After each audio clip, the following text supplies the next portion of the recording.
Initially, I was diagnosed with lupus, and I would say about 4 years ago, I was also diagnosed with fibromyalgia. I was diagnosed with Lyme's disease 16 years ago, and my MS 15 years ago. I just have a lot of head problems, like headaches and just like migraines and like lightheadedness, and then stomach issues that I've had for like a year that we're not really sure the cause.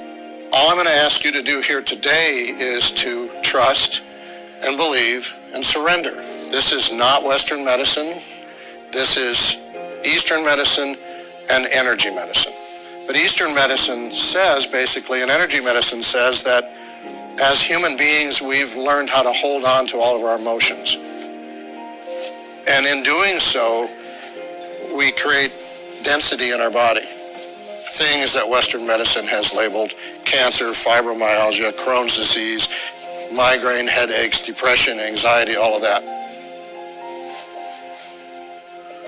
I'm fascinated with healers and how our thoughts and emotions affect our health. Now, energy healers and mind-body medicine may not be considered normal, but what's not normal to me is that so many people are sick these days. I mean, the people in this room are just some of my close family and friends.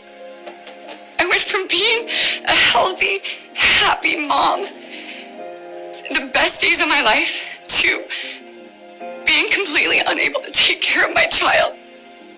I've been living with chronic pain for a long time and just haven't quite yet figured out how to feel good.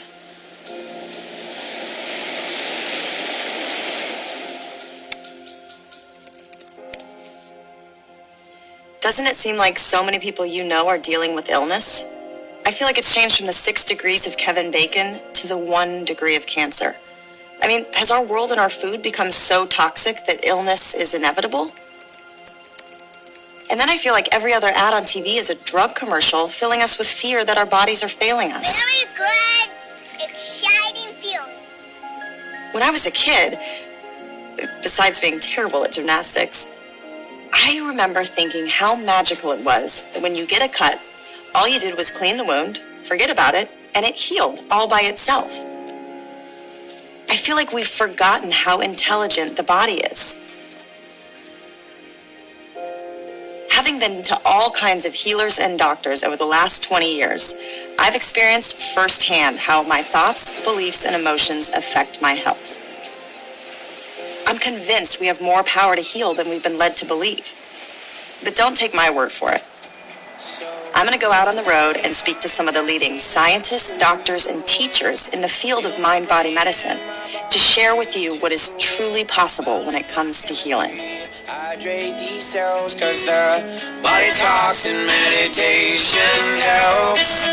The body talks and meditation. It's not just that disease starts in the mind, it's that everything starts in the mind.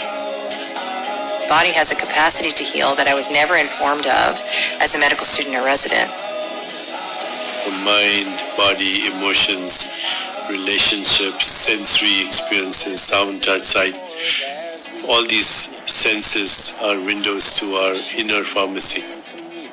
You've got to get to the root cause of your dis-ease if you're going to find freedom. So if I change my perception, my mind, change my belief about life, I change the signals that are going in and adjusting the function of the cell.